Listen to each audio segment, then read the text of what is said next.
নিজের জীবনের 70 বছর পার করে দিয়েছেন। নাসির মল্লিক সাহেব একজন ব্যক্তি নন, নাসির মল্লিক সাহেব একটা প্রতিষ্ঠান।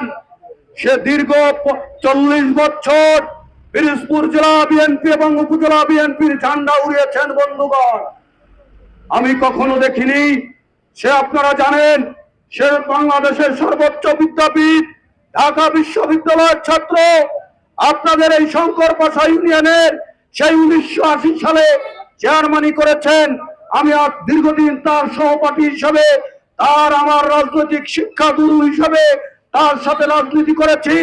তার কাছে কখনো একটা অশালীন কথা, একটা অসামাজিক কথা, কোনো ফালতু কথা তার কাছ থেকে আমি কখনো পাইনি। বন্ধুগণ, এই সজ্জন ব্যক্তির উপর যারা এই নৃশংস হামলা চালিয়েছে, এই সমাজ বিরোধী মাদক চক্রকে এখনো পিরোজপুরের পুলিশ প্রশাসন আইনের আওতায় আনতে পারেনি। বন্ধুগণ, আপনারা জানেন, শঙ্কর পাশা ইউনিয়নের আমাদের বিএনপির নেতা কর্মী এবং সর্বসাধারণরা এক দুষ্কৃতিকারীকে কালকে ধরেছে।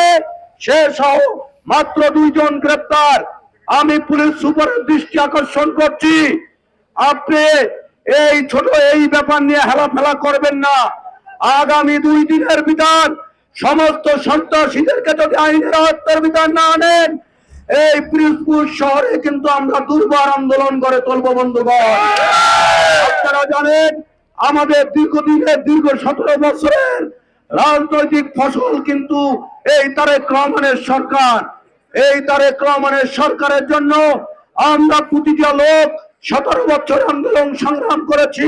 এই নাসির মল্লিক সহ, নাসির মল্লিক সাহেব এলাকায় আসতে পারে নাই, তার ব্যবসা প্রতিষ্ঠান ধ্বংস করে দিয়েছে এই ফ্যাসিস্ট আমলে।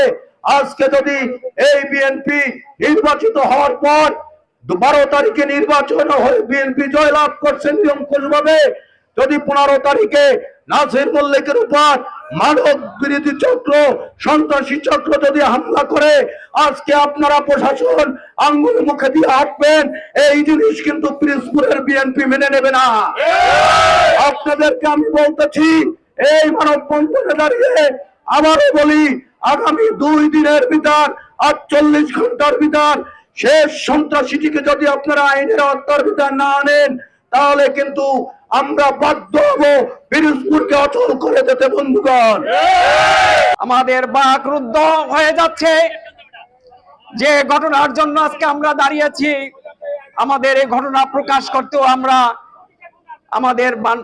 মানসিকভাবে আমরা হারিয়ে ফেলেছি।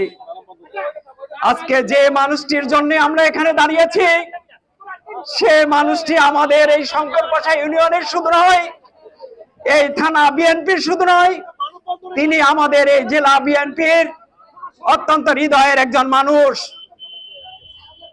আজকে জানি না কি উদ্দেশ্যে তার উপরে এই নৃশংস হামলা করা হয়েছে। আমাদেরকে উপস্থিত হতে হবে এটা আমরা কখনো চিন্তা করিনি। কেন চিন্তা করিনি? মহিউদ্দিন মল্লিক নাসির ভাই একজন অত্যন্ত মার্জিত এবং অত্যন্ত ভদ্রলোক মানুষ। তার মতো এরকম মার্জিত ভদ্রলোক, তাকে এভাবে নির্মমভাবে হত্যা প্রচেষ্টার উদ্দেশ্যে সন্ত্রাসীরা এখনো নগণ্যতম কাজ করবে, এটা আমরা কখনো চিন্তাও করতে পারিনি। আর মহিউদ্দিন মল্লিক নাসিরের বিষয়টি কিন্তু আমাদের প্রধানমন্ত্রী জনাব তারেক রহমান বিষয়টি আমলে নিয়েছেন। কাজেই আপনারা চিন্তা করবেন না, বিশৃঙ্খলা চেষ্টা করবেন না।